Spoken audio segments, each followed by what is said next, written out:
नमस्कार, मैं वंदना Sharma smile national महिला पीजी कॉलेज मेरठ में मनोविज्ञान विभाग में एसोसिएट प्रोफेसर हूँ। आज हम स्टैटिस्टिक्स का चैप्टर पढ़ेंगे। स्टैटिस्टिक्स में मेजरमेंट होता है, लेवल ऑफ मेजरमेंट होते हैं, उसके बारे में आज हम डिस्कस करेंगे।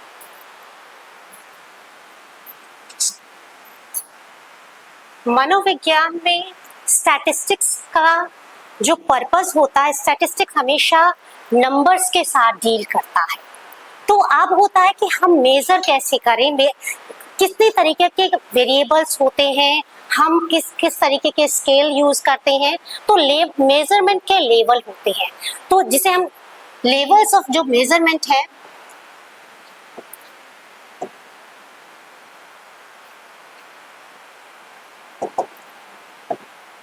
इसमें 4 तरीके के हमारे पास स्केल्स होते हैं। पहला जो स्केल होता है उसे हम कहते हैं नॉमिनल स्केल। देखिए, नाम से स्पष्ट है कि नामित स्केल होता है। हमारे पास वेरिएबल्स ऐसे हो सकते हैं, मान लीजिए मैं डेटा अपना इकट्ठा करना चाह रही हूँ जिसमें मेल और फीमेल के ऊपर करना चाह रही हूँ, या हमने लिया है रिलीजन लिया है कि क्या रिलीजियस ग्रुप में कोई डिफरेंस होता है क्या, या मेल फीमेल में कोई डिफरेंस होता है क्या। तो ये जो है, या फिर मैं शहर के बारे में कोई डेटा लेना चाह रही हूँ, तो ये इस तरीके का जो स्केल होता है उसको हम नॉमिनल स्केल के द्वारा हम उसको नंबर देते हैं।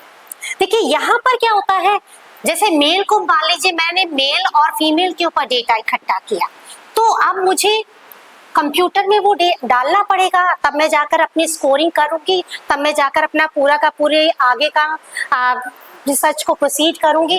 तो यहाँ पर मेल और फीमेल को मान लीजिए अब इन्हें डिफरेंशिएट मुझे करना है, तो मैंने मेल को कहा 1 नंबर दिया, फीमेल को मैंने मान लीजिए 2 नंबर दिया।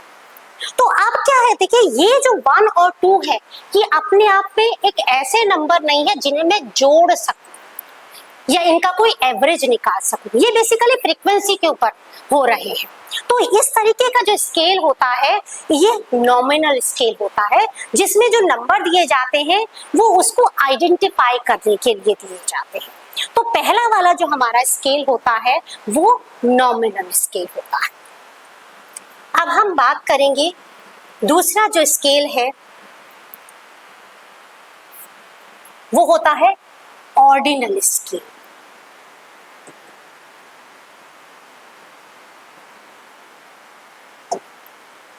देखिए, ऑर्डिनल शब्द से पता चल रहा है कि ये पोजीशन के ऊपर है।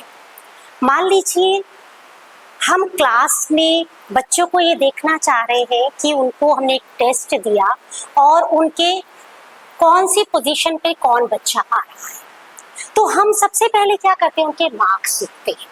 अब मार्क्स के आधार पर जो हाईएस्ट नंबर आता है उसकी पोजीशन क्या हुई, हाईएस्ट स्कोर की पोजीशन क्या हुई, वो फर्स्ट पोजीशन पे है।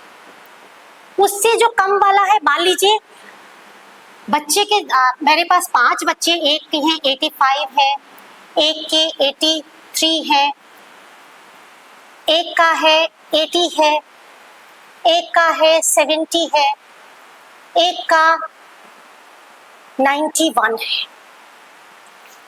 तो अब अगर मैं यहाँ पर कहूँ तो पहला बच्चा कौन सा है, जिसके 91 आई। सेकंड पोजीशन पर कौन है, जिसके 85 मार्क्स आए। थर्ड पोजीशन पर कौन है, जिसका 83 आया है। फोर्थ पर है जिसका 80 है, और फिफ्थ पोजीशन पर है जिसका 70 मार्क्स आए। तो ये हमें पोजीशन बता रही है कि पहले पोजीशन पे क्या है, दूसरी पोजीशन पर क्या है। तो ये क्या है, यहाँ पर हम ऑर्डिनल उनको उनकी पोजीशन देख रहे हैं। पर यहाँ सबसे बड़ी बात क्या होती है कि फर्स्ट और सेकंड, हम ये कहते हैं फर्स्ट और सेकंड थर्ड एक एक का अंतर है, तो दोनों बराबर ऐसा होना चाहिए, बराबर से हो जाने चाहिए। पर आप यहाँ देखिए कि 91 और 85 में कितना डिफरेंस है, यहाँ पर 6 मार्क्स का डिफरेंस है।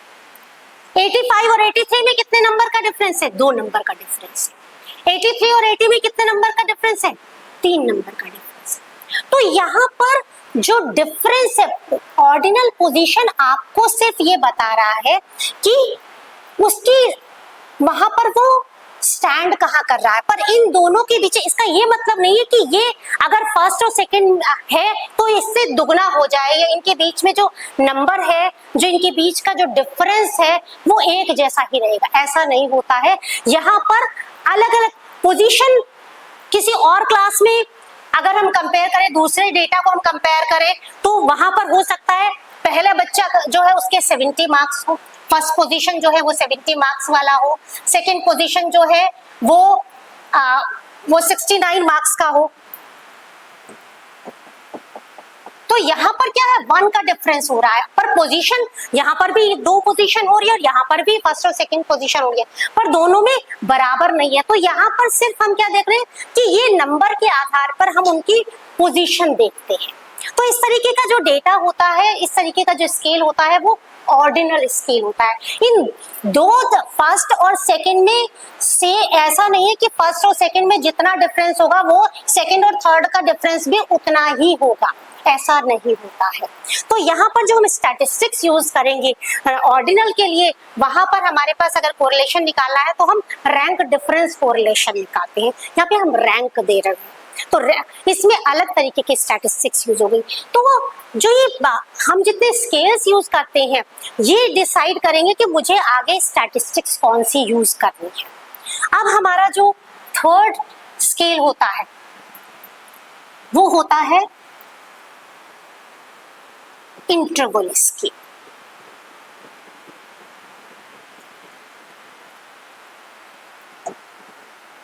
जिसे हम कहते हैं अंतराल।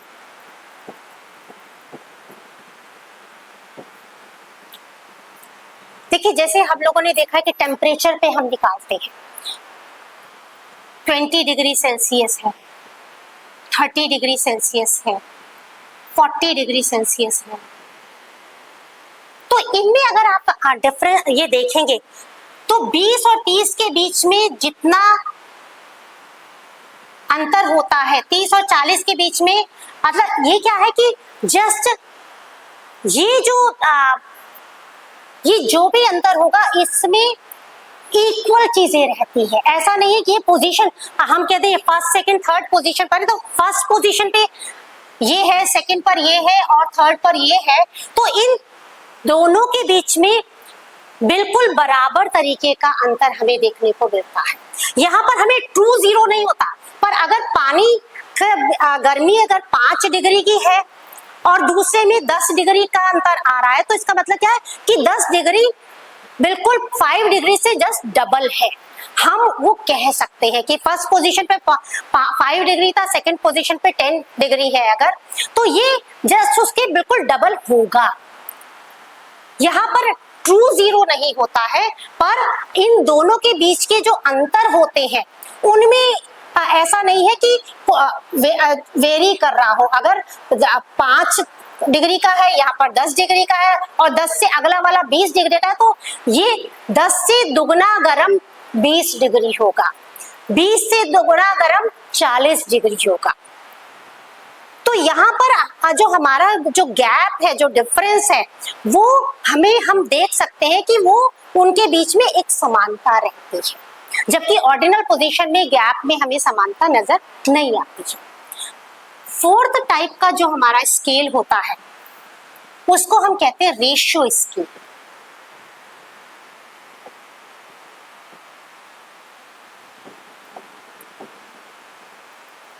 जितने यहाँ पर हमारे पास ट्रू जीरो होता है। रेशियो स्केल ऐसा जिसमें सारे स्टैटिस्टिक्स आप यूज करते हैं। जो पैरामीट्रिक डेटा होता है उसमें आपको किसी के नंबर 0 आते हैं, किसी का 1 आ रहा है, 2 आ रहा है, तो यहाँ पर कंटिन्यूटी आपको देखने को मिल रही है और साथ में यहाँ पर ट्रू जीरो होता है। तो चौथी तरीके का स्केल, इसमें आप सारी इसका मीन निकाल सकते हैं, मीडियन निकाल सकते हैं, सारी चीजें आप इसमें यूज कर सकते हैं। आप अगर नॉमिनल स्केल की बात करते हैं तो वहां आप मीन नहीं निकाल सकते हैं, क्योंकि आपने जो दिया है वहां पर 1 और 2 नंबर जो दिया है वो उनको सिर्फ आइडेंटिफाई करने के लिए दिया है, वो एक का मतलब एक नंबर वैसे नहीं है, वो आइडेंटिफिकेशन का मार्क है। तो हम कहें कि 10 मेल हैं तो 1 से लेकर हमने जोड़ दिया 10 हो गया हमारा, ऐड करके 10 आ गया, तो वहां हम उसको ऐसे ऐड नहीं कर सकते, वो सारे फ्रीक्वेंसीज। तो वहां पर अगर आप मीन निकालना चाहे तो मीन नहीं निकाल सकते हैं हम उसको। पर ये जो रेशियो स्केल होता है, यहाँ पर 2 0 होता है, किस चीज की आपको लंबाई देखनी है, लोगों के नंबर देखने हैं, तो वहां पर जो आप स्केल यूज करते हैं तो वो वाला आपका रेशियो स्केल होता है। तो इस तरीके से हमने देखा ये मेजरमेंट के 4 लेवल होते हैं। पहला है हमारा नॉमिनल लेवल, नॉमिनल स्केल, दूसरा हमारा होता है ऑर्डिनल स्केल, तीसरा हमारा होता है इंटरवल स्केल, और चौथा हमारा होता है रेशियो स्केल। सबसे जो हायर स्केल है वो रेशियो स्केल होता है, और सबसे जो लोवेस्ट टाइप में मेजरमेंट जो सिर्फ आइडेंटिफिकेशन के लिए होता है वो नॉमिनल स्केल होता है। तो इस तरीके से आज हम लोगों ने सीखा है कि लेवल ऑफ मेजरमेंट ये कितने प्रकार के होते हैं, कितने प्रकार के हमारे पास स्केल्स होते हैं। धन्यवाद।